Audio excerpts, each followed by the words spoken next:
Is the reign of Dagestan over? Before I get into that, if you're new here, make sure you subscribe as I have brand new videos every single week.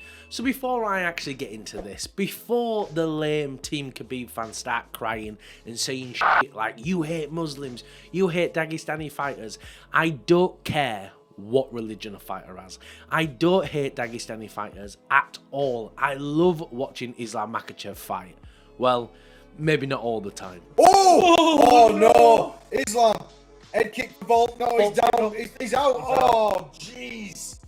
But I do always look forward to his fights, and I'm a massive fan of Abakar. He makes me laugh so much. Jean-Claude Gendarme. And even though I don't hate fighters from Dagestan, I do hate the Dagestani fan base. It's a bunch of little moaning bitches who cry if you say anything about their favourite fighter. Genuinely, it's the worst fan base in MMA by far. So now I've had that little moan, let's actually get on with the video. Sambo fighters have changed the game of MMA, a martial art that seamlessly blends wrestling, judo, striking, and has made them nearly unstoppable, especially in a sport where specialists from boxing, wrestling, kickboxing, and Brazilian Jiu-Jitsu each have gaps in their skill sets, whereas Sambo athletes come with a complete toolkit. And of course, you can't mention Sambo without mentioning Fedor, a pioneer of combat sports in MMA and almost had a decade of dominance, but Fedor never quite made it to the UFC. Whereas Khabib Nurmagomedov was the first true Sambo-based UFC champion and brought it to the forefront. His relentless wrestling pressure, suffocating top control, a repertoire of submissions made him a dominant force and an incredibly dominant UFC champion. And after Khabib, Islam Makhachev took over the torch and seemed to be Khabib 2.0. But he proved to be more than that, evolving into a complete MMA fighter, and unlike Khabib, added high-level striking to his game. These two men showed that Sambo wasn't just effective, it was dominant, and it seemed that no one quite had an answer for it. Until now. Usman Nurmagomedov took on Paul Hughes in PFL. While Usman won due to multiple kicks to the cock, it was razor close. Some argue Hughes should have got the decision win, and I'm leaning with that decision, but either way it doesn't really matter.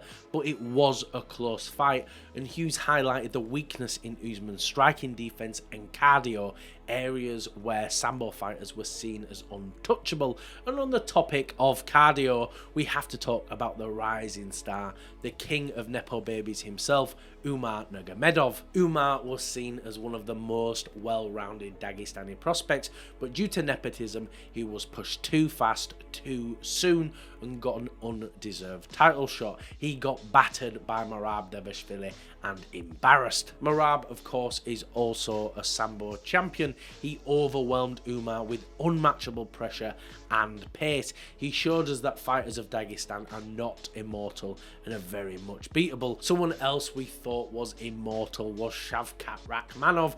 Though he's not from Dagestan, he does have a Sambo background, and Shavkat Rakhmonov fought Ian Gary, who stepped up on short notice and almost lost to him. Gary came close to submitting Shavkat with a rear naked choke and gave him a close back and forth war, and it highlighted that Sambo perhaps isn't as dominant as it once was. So what's changed? It's simple. Fighters aren't entering the sport as specialists anymore. The new generation isn't just training jiu-jitsu, isn't just training wrestling, isn't just training kickboxing. They're training MMA from day one and encompassing all of it. Gone are the days where you could enter the UFC as a pure wrestler and learn striking later. Fighters today are developing every skill simultaneously, blending grappling, striking and cage control from the very start. The new wave of MMA fighters are just as good at wrestling as they are at striking. Look at someone like Ilia Topuria, who combines grappling and striking with fluidity. He has incredible submissions, scary KO power, and clean striking. It's not enough just to be a base fighter anymore. You have to be able to do it all, which Sambo fighters were doing for a long time, and that's why Sambo's dominance is starting to fade.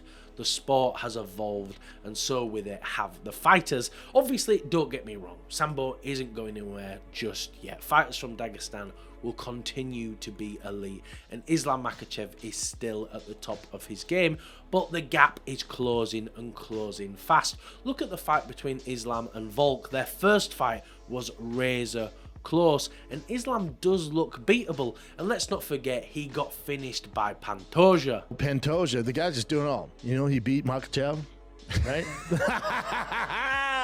Where once Sambo fighters had a clear advantage over their opponents, today's athletes have caught up. The reign of Dagestan isn't necessarily over, but it's soon coming to an end. The UFC is entering a new era where no single fighting style will be above any others. The best fighters aren't going to be Sambo practitioners, jiu-jitsu black belts, or Olympic wrestlers. They'll be complete, well-rounded martial arts from the very beginning, and that is the future of MMA. Thank you everyone for watching, but what do you think? Is Dagestan's dominance fading, or will Sambo continue to reign supreme? Let me know in the comments below. Don't forget to like and subscribe, it really does help the channel out.